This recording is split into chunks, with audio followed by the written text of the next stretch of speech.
tamang proseso po ng paghugas ng isda. Lagyan po natin siya ng asin para mawala po yung lansa niya. Tapos pag magbanlaw din tayo,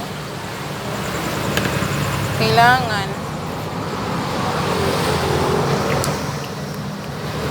3 times. Yan guys, ito na po yung final na hugas. So malinis na po siya. So kailangan po natin siyang i-drain para matanggal po yung mga dugo-dugo niya.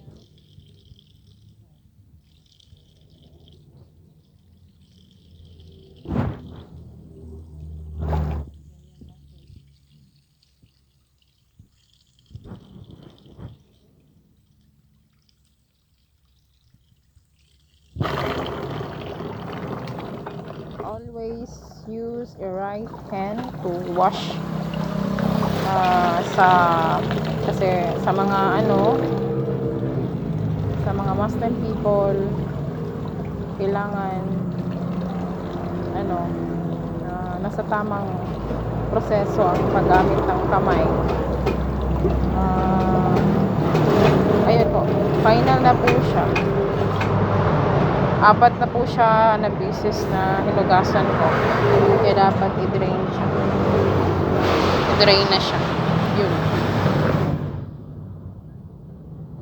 Ayan po, kinakamay na po niya.